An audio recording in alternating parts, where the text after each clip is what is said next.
ಕರ್ನಾಟಕ ರಾಜ್ಯ ಮುಕ್ತ ವಿಶ್ವವಿದ್ಯಾಲಯದಲ್ಲಿ ನಡೆದಿದೆ ಎನ್ನಲಾಗಿರುವ ಹಣ ದುರ್ಬಳಕೆ ಪ್ರಕರಣಕ್ಕೆ ಸಂಬಂಧಪಟ್ಟಂತೆ ಇದೀಗ ರಾಜ್ಯಪಾಲ ತಾವರ್ ಚಂದ್ ಗೆಹ್ಲೋಟ್ ಕುಲಪತಿ ಪ್ರೊಫೆಸರ್ ಶರಣಪ್ಪ ಇನ್ನ ಅಲಸೆ ಸೇರಿದಂತೆ 18 ಪ್ರತಿವಾದಿಗಳಿಗೆ ಹೈಕೋರ್ಟ್ ಜೂನ್ 26ರಂದು ನೋಟಿಸ್ ಕೂಡ ಜಾರಿಗೊಳಿಸಿತ್ತು. ಇನ್ನು ಯಾರ್ಯಾರಿಗೆ ಈ ನೋಟಿಸ್ ಅನ್ನ ಕೊಟ್ಟಿದ್ರು ಅಂತ ಹೇಳ್ತಾ ಹೋಗ್ತೀನಿ ನೋಡಿ. ಈ ಹಿಂದೆ KSOU ಕುಲಪತಿಯಾಗಿದ್ದಂತ ಮತ್ತು ಪ್ರಸ್ತುತ VTU ಕುಲಪತಿ ಆಗಿರುವಂತ ಎಸ್ ವಿದ್ಯಾಶಂಕರ್, ಹಿಂದಿನ ಹಣಕಾಸು ಅಧಿಕಾರಿ ಸುಮತಿ ಆರ್ ಗೌಡ, ಹಿಂದಿನ ಕುಲ ಸಚಿವರಾದ ಖಾದರ್ ಪಾಷಾ, KLN ಮೂರ್ತಿ, KB ಪ್ರವೀಣ್, ವಿಶ್ವವಿದ್ಯಾಲಯದ ಹಣಕಾಸು ಇಲಾಖೆ, ರಾಜ್ಯ ಲೆಕ್ಕಪತ್ರ ಹಾಗೂ ಲೆಕ್ಕ ತಪಾಸಣಾ ಇಲಾಖೆ, ಲೋಕಾಯುಕ್ತ ADGP, ಎಕ್ಸಿಸ್ ಬ್ಯಾಂಕ್ ಅಧಿಕಾರಿಗಳಿಗೂ ಈಗ ಹೈಕೋರ್ಟ್ ನೋಟಿಸ್ ಅನ್ನ ಕೊಟ್ಟಿದ್ದಾರೆ.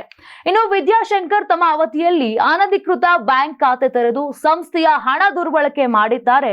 ಈ ಬಗ್ಗೆ ತನಿಖೆ ನಡೆಸಬೇಕು ಅಂತ KSOUನ ಅಮಾನತುಗೊಂಡಿರುವಂತಹ ಸಹಾಯಕ ಪ್ರಾಧ್ಯಾಪಕ HK ಜಗದೀಶ್ ಬಾಬು 2023ರ ಸೆಪ್ಟೆಂಬರ್ 15ರಂದು ಲೋಕಾಯುಕ್ತಕ್ಕೆ ದೂರು ಕೂಡ ಸಲ್ಲಿಸಿದ್ರು.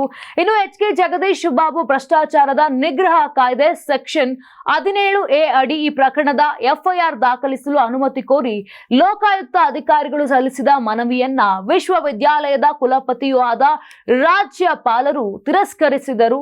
ನಂತರ ರಾಜ್ಯಪಾಲರ ನಡೆ ಪ್ರಶ್ನೆಯನ್ನ ಮಾಡಿ ಹಾಗೂ ತನಿಖೆಗೆ ಅನುಮತಿಯನ್ನ ಕೋರಿ ಹೈಕೋರ್ಟ್ನಲ್ಲಿ ರಿಟ್ ಅರ್ಜಿ ಕೂಡ ಸಲ್ಲಿಸಿದ್ರು. ಇದಕ್ಕೆ ಜಯ ಎಂಬಂತೆ ನ್ಯಾಯಾಲಯವು ಪ್ರತಿವಾದಿಗಳಿಗೆ ನೋಟಿಸ್ ಕೂಡ ಕೊಟ್ಟಿದೆ. ಇನ್ನು ಪ್ರತಿವಾದಿಗಳು ನೋಟಿಸ್ಗೆ ಯಾವ ರೀತಿ ಉತ್ತರವನ್ನ ಕೊಡ್ತಾರೆ, ಮುಂದೆ ಯಾವ ರೀತಿ ಹೈಕೋರ್ಟ್ ಈ ಬಗ್ಗೆ ತೀರ್ಮಾನವನ್ನ ತೆಗೆದುಕೊಳ್ಳುತ್ತೆ ಅಂತ ಕಾದು ನೋಡಬೇಕಿದೆ.